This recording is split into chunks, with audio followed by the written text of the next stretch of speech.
Mr. Seahorse by Eric Carle.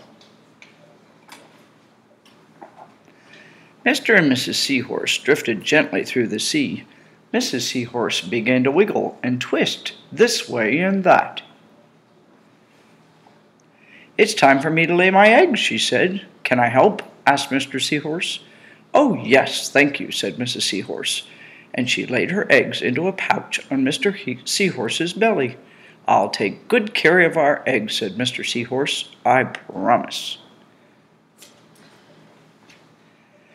As Mr. Seahorse drifted gently through the sea, he passed right by a group of trumpet fish hidden in a patch of reeds. There they are.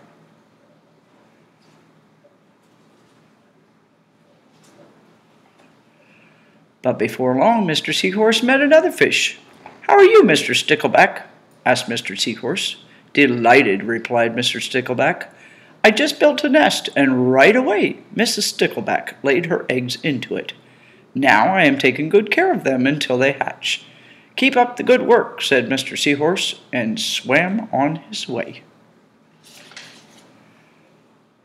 As Mr. Seahorse drifted gently through the sea, he passed right by a lionfish hidden beneath the coral reef.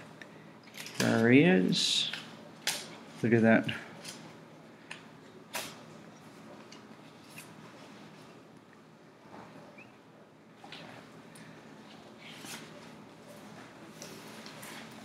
But before long, Mr. Seahorse met another fish. "How are you, Mr. Tilapia?" asked Mr. Seahorse. Mr. Tilapia couldn't answer. His mouth was full of eggs. I know," said Mr. Seahorse. "Mrs. Tilapia laid her eggs. Now you are taking good care of them until they hatch." Mr. Tilapia nodded his head. "You must be very happy," said Mr. Seahorse, and swam on his way. As Mr. Seahorse drifted gently through the sea, he passed right by a pair of leaf fish hidden among the seaweed. I don't know if you can see them. There they are.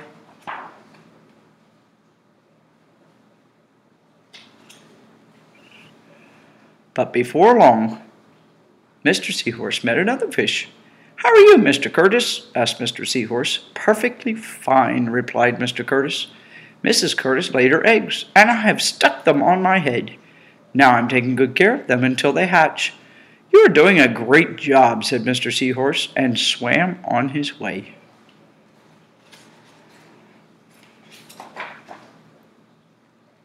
As Mr. Seahorse drifted gently through the sea, he passed right by a stonefish hidden behind a rock. There he is.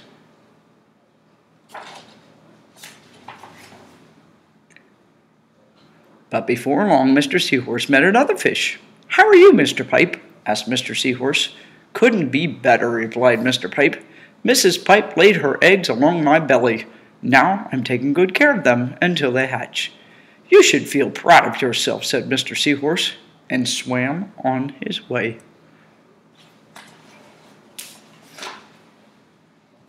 But before long, Mr. Seahorse met another fish. "How are you, Mr. Bullhead?" asked Mr. Seahorse. "Tip-top," replied Mr. Bullhead. "Mrs. Bullhead laid her eggs, and the eggs hatched. Now I'm babysitting." "You are doing a fine job," said Mr. Seahorse, and swam on his way. The time had come for the seahorse babies to be born. Mr. Seahorse wriggled and wiggled and twisted this way and that. At last the babies tumbled from Mr. Seahorse's pouch and swam away. One baby turned around and tried to come back into the pouch. "Oh, no," said Mr. Seahorse. "I do love you, but now you are ready to be on your own."